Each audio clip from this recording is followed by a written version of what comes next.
call. Secure all cargo. All passengers aboard? Cargo secured. All passengers boarded, sir. All hands stand by. Engine room, reverse 1/4. Bowman, cast off bow line. Aye, aye, sir. Bow line away.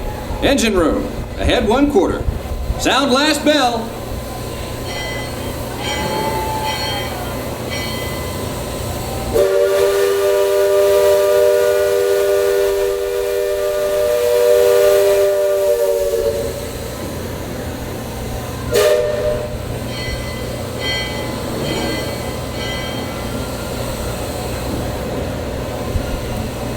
Leadsman, sound off.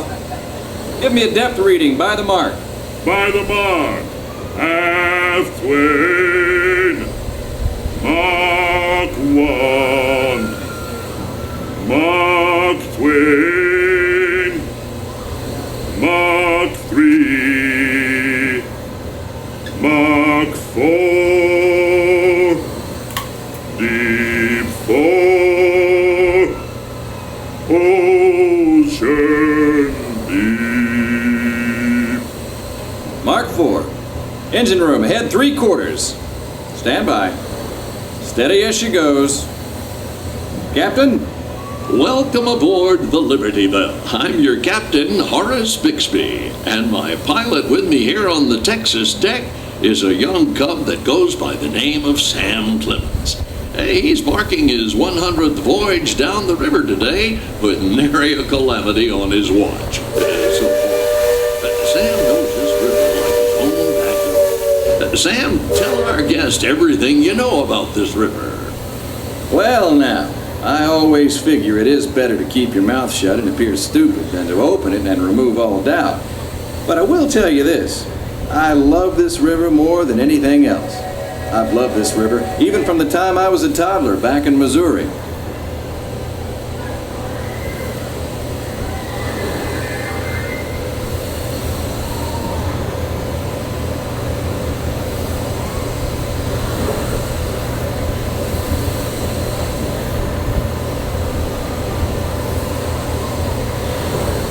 Before we get too much further out of port, I think I should mention that you best not be sitting on those handrails.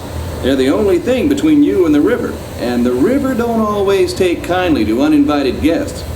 We've also had reports of river pirates operating in the vicinity, so I wouldn't lean out beyond those rails for that reason either.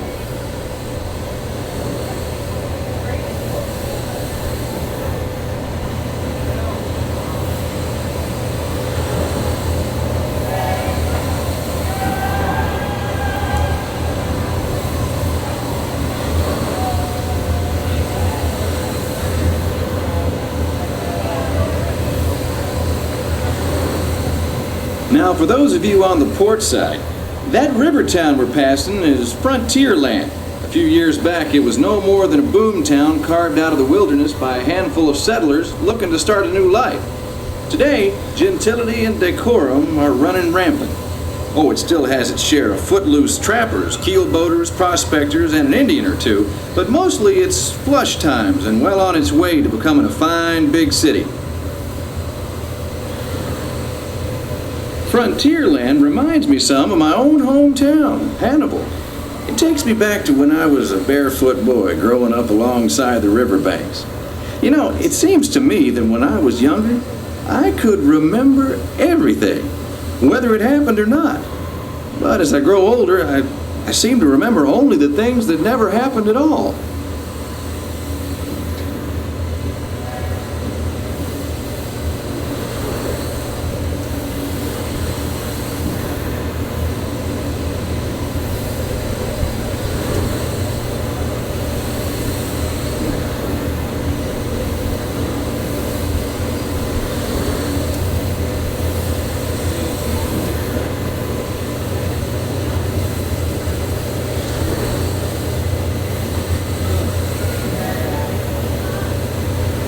That island over across the way on the starboard side was my stomping grounds when I was young. Exceedingly young. Marvelously young. Young by hundreds of years. Younger than I will ever be again. It's called Tom Sawyer's Island and is named for a friend from my boyhood.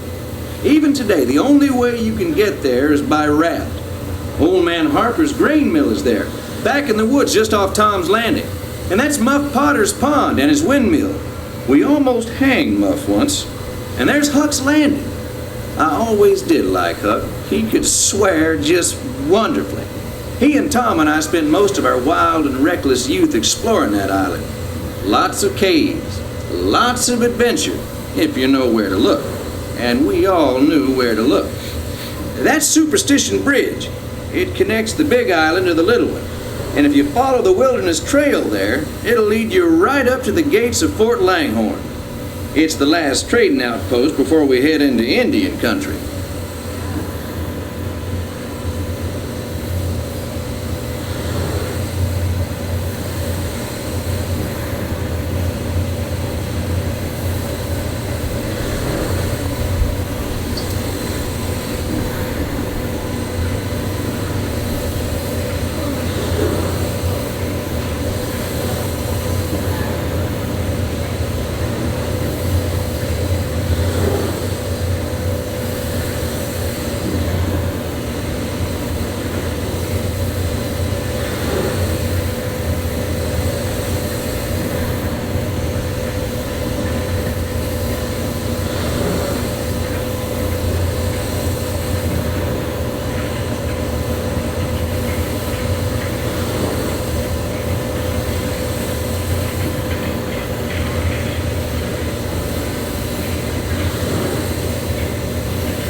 Well, I'll be.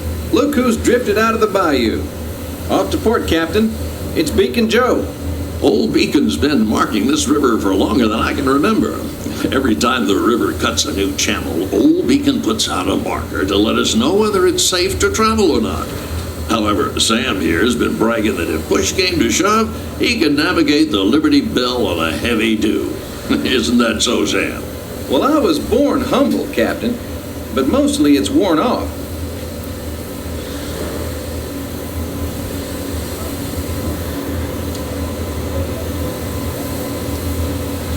Captain, Indian Village to port. Now that's something you don't see much out this way.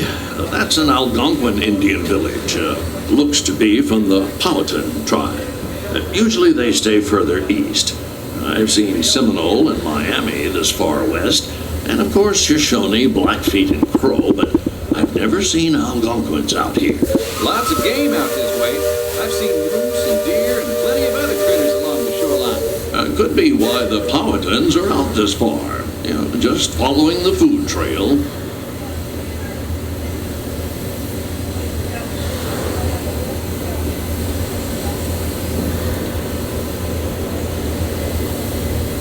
That other village off to port has been here a while. Most of the Indians along the river don't quite know what to make of our steamboat. They call it Penalore, which means fire canoe, because of the smoke and sparks pouring out of our topstack.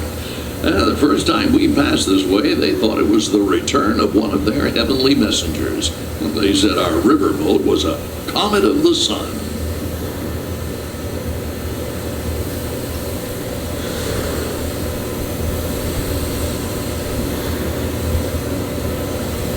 Just beyond the village, up that hill, is their sacred burial ground.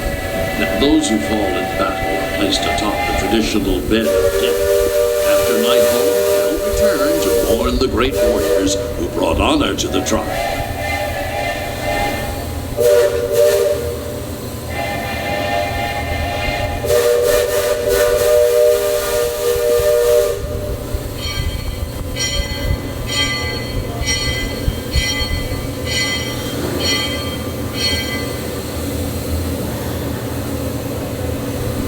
Attention deck watch. Shoals to port and starboard. Engine room, steady on. We're entering shallow water, but there's no cause for worry. Sam knows every shoal and shallow, every snag and sandbar in this part of the river, and he'll navigate us through to save water. You wouldn't steer us wrong, would you, Sam? I believe we ought never to do wrong, Captain, especially when others are looking.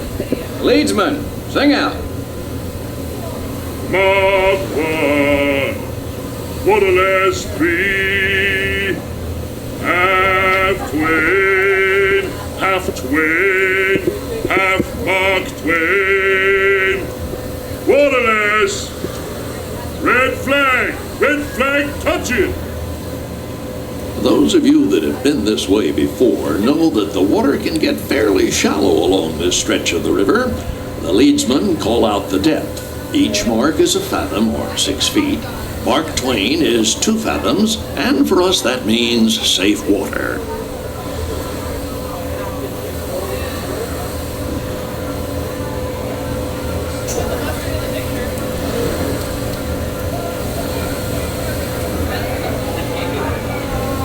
Captain, we're passing Cutthroat Corner. Attention deck crew, stay alert. If there's river pirates out here, this is where they'll most likely be. Yep, I can hear them from here. But from all the commotion, it sounds like their interests lie elsewhere.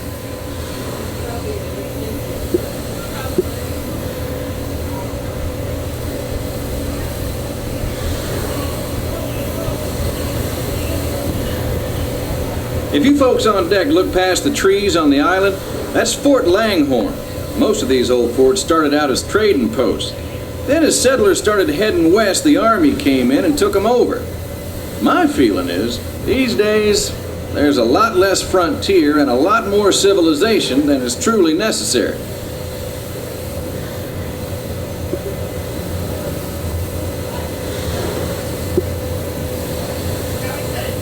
Leadsman, give me a depth reading. Sing out. By the mark, half twain, Mark 1, Mark Twain, no bottom, safe water, Mark Twain, safe passage.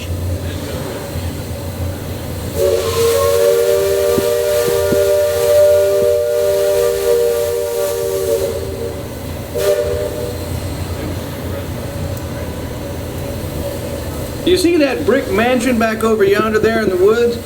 I've heard folks hereabouts say it's haunted.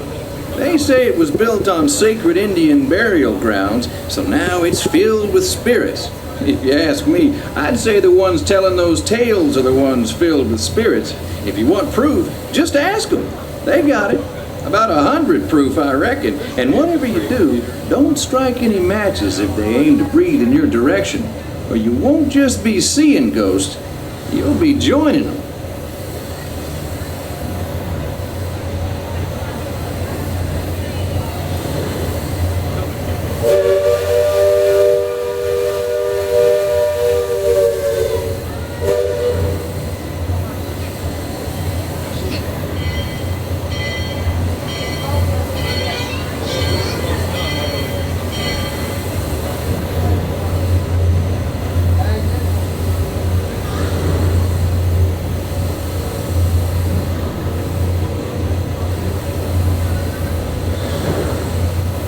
approaching Liberty Square, which is home port for us. We'll be putting into dock shortly, so those of you on the upper two decks might be of a mind to collect all your parcels and head to the lower deck. If you got young'uns, you'll want to take them in hand before they get out of hand. On behalf of the captain, myself, and the crew, thanks for plying the waterways with us, and I hope I see you next time round the river bend. Thanks, Sam, and thank you, everyone, for traveling the rivers of America with us today.